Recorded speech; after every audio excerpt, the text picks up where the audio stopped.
Tak ja vás vítam u nového videa, hneď po ďalšie lampy videa. A dneska zde máme súboj reflektorov, ten sa rozhodol, hej. Tu máme Disano, hej. Disano, to je 150 toto.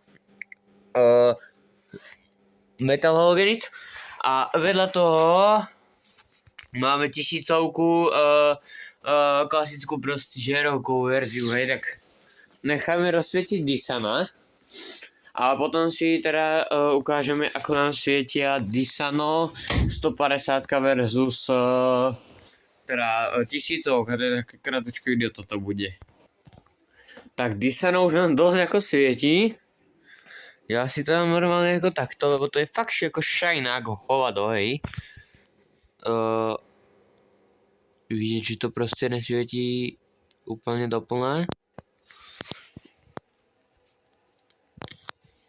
Ale to fakt žára ako hovado, ty kokso. Takže Disanko, ja si to musíme skryť. Disano nám svieti takto. Docela ako rozlohovo, je to docela silné, hej. Jako v realite to je ako určite silnejšie, akože tam nejaké tiene. Ale to je asi tým, že to je na zemi. A môžeme si teda dávať kilovaťáka a uvidíme, či nám vyhodí prúďák. Tak. Takže 3, 2, 1. Tak, kilovaťáka už máme zapnutého. Je to teda porádna žára ako svinia. To je fakt svieti ako hovado. No a teda, kilovaťák, elektrosviťák nám ako to nám prisvedcujú. To je skôr ako hmlovka to svieti, takže také proste takto. Nesvieti to takto, jak to Disano. Ako svieti to docela dosť. Hej, a to je... Počkaj, to musím si takto tak. No, takže takto nám svietia Disanko a kilovaťák. A... Ako, dobré osvetlenie záhrady určite.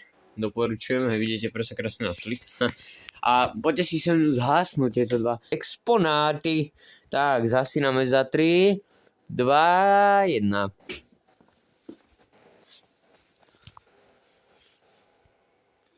Tak, videli sme, že kilovaťák nám zasol pomerne rýchlo.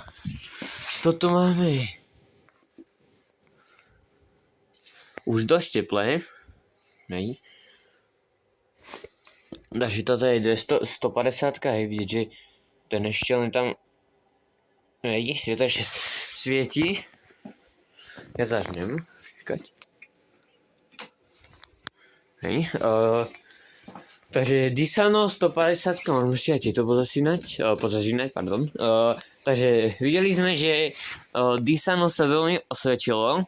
Je to italská výroba. No a teda, tu máme teda kilovaťáka, ten ako moc ani nenakúril toho, lebo však to je tam je rýchly štart. Hej, a teda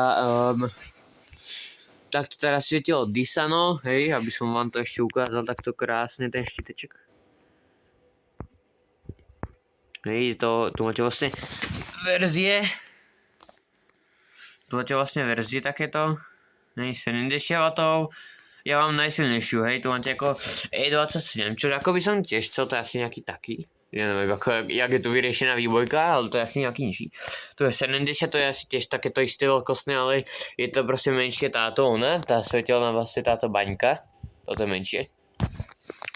A ja mám teda najsilnejšiu 150, hej, takže tak, tu máte ešte takéto, sa to vlastne otvára to sklo, takýto pasičkami, to sa teda otvára sklo šrobovacím spôsobom.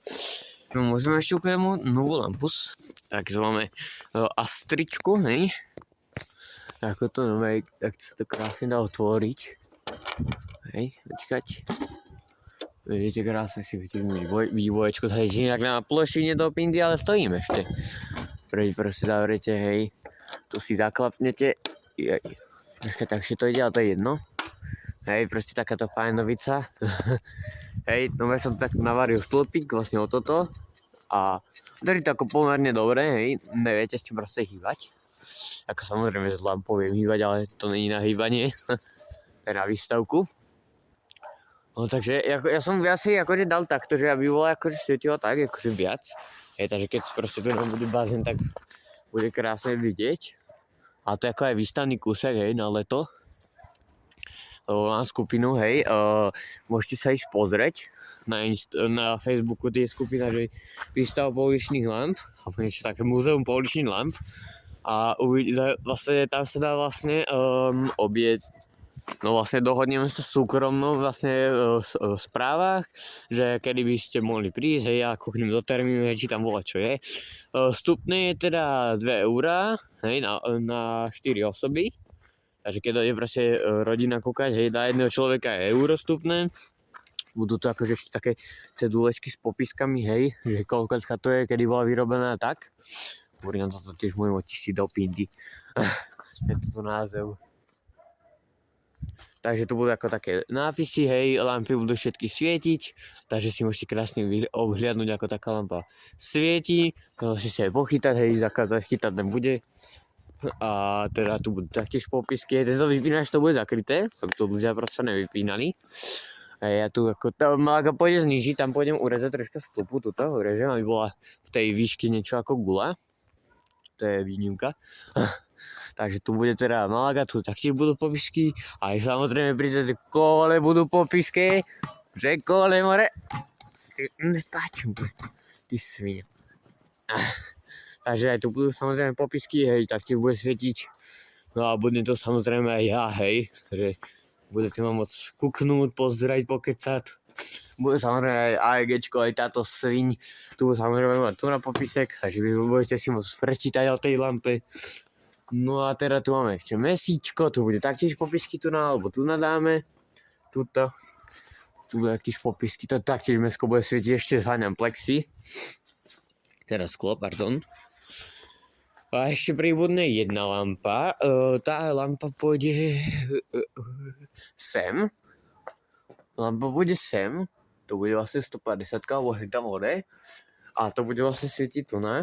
Neviem, či by to vôbec do vody, alebo ako... No keď im poviem, že AEGčko len dole. No tak to sa ešte uvidí, ešte sa to rýsuje, ešte máte ešte čas do leta, hej, takže krásne cez leto proste bude teda výstava týchto lamp, hej. Normálne si to mi tam môžete napísať. Je to tam napísané, že je dohodou termíny a teraz tu bude 1 euro na osobu už niekoľko. Ajme, 4 eurá na viac osob, hej. Samozrejme, že ich tu bude viac tých lamp, nemyslíte si, že lamp tu bude akože, že dojdete si kúknúť na 4 lampy, hej, že to proste ako ne, tu bude vás lamp, hej, to si vám vymyslíte. A ja tam bude štítek. No takže to by bolo asi celé video. Takto porovnávanie Dissano versus Electrosweet. A takže ja sa s vami lúčim, ešte si môžem nakoniec, tu máme Electrosweet 100, poď. Oh yeah. Stovečka, hej, takže tak. Tak ja sa s vami lúčim a zatiaľ čau.